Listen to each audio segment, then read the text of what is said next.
Today on Sports Desk, Pete Rose is going to jail. Decline and fall of Pete Rose. On April 20th, Rose pleaded guilty to charges of filing false income tax returns back in 1985. In the last 18 months, Rose has been suspended for life from baseball because of gambling, and he has been the subject of a year-long grand jury investigation into his financial activities. Up front today, Pete Rose goes to jail. The controversy that has dogged Pete Rose in baseball for almost 2 years ended after just 25 minutes in a Cincinnati courtroom. Judge Arthur Spiegel ordered Rose to spend 5 months in a federal prison starting in mid-August. He must also serve 3 months in a Cincinnati halfway house after the prison term. The judge also ordered Rose to be supervised for 1 year after his release. He must perform 1,000 hours of community service in Cincinnati, and he was also fined $50,000. I think it was very fair. That's what I expected before I went to that courtroom. And I liked what the judge said about there are two different people in that courtroom, the living legend and this private citizen. And he was there as a private citizen who didn't pay his income taxes.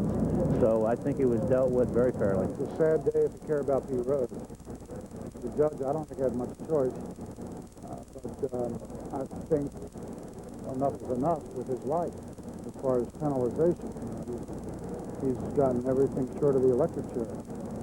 Between losing his job, his career shattered, he's in disgrace. And it's going to take a long time to come back, and he's going through a cleansing period, and he didn't need to go through it in jail. Rose was convicted on 2 felony counts of failing to report income from his memorabilia sales, autograph appearances, and gambling.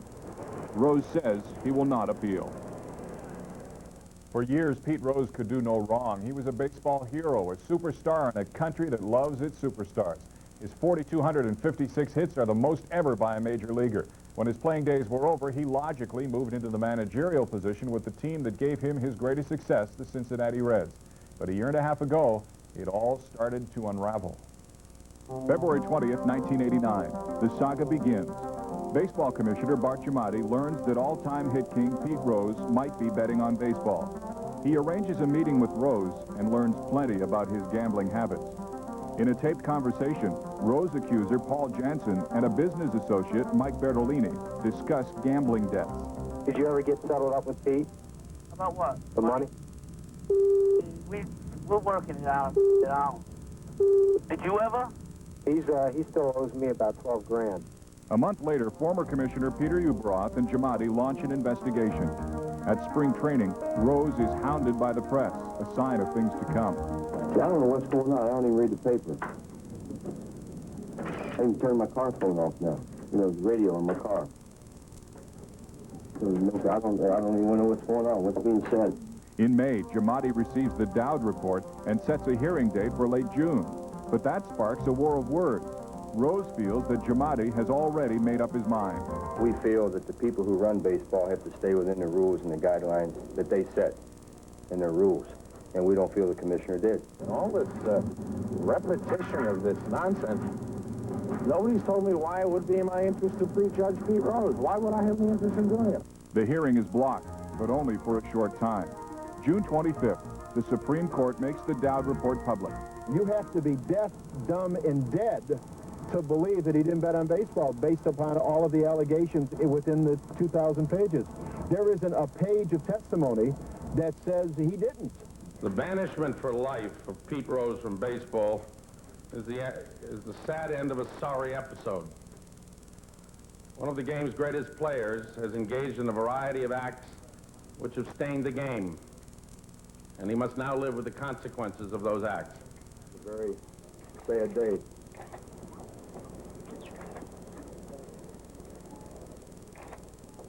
You know, I've been in baseball 3 decades, and to think that I'm going to be out of baseball for a very short period of time hurts. 8 days later, the Rose saga takes a human toll. Bart Giamatti dies.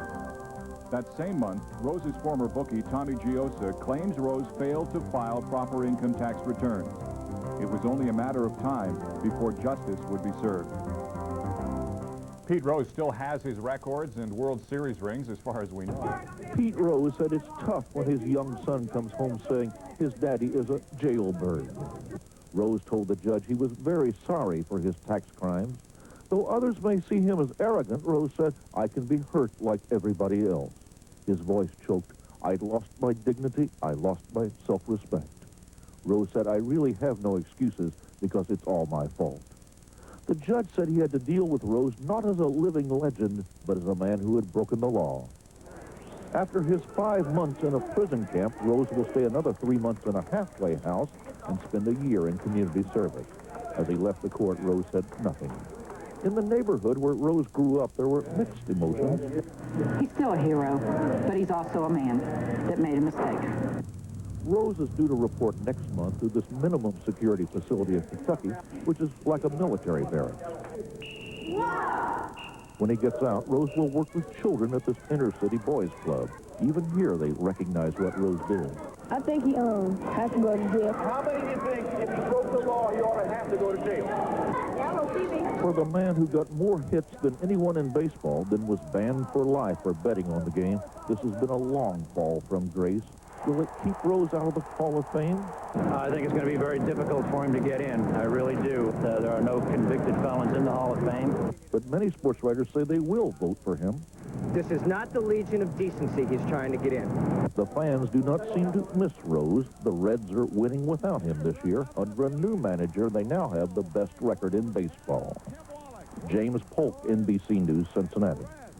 And Pete Rose is the greatest single competitor that I ever managed in 21 years. He's the only player I ever seen to come to the ballpark every single day and compete every day as hard as he competed the first day of the season.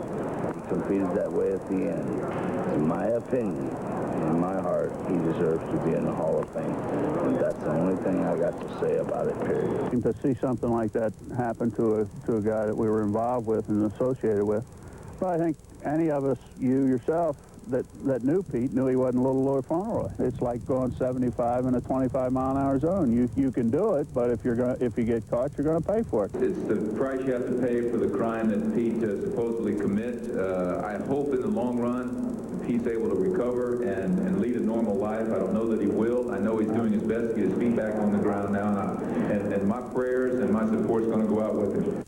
All right, so much for that.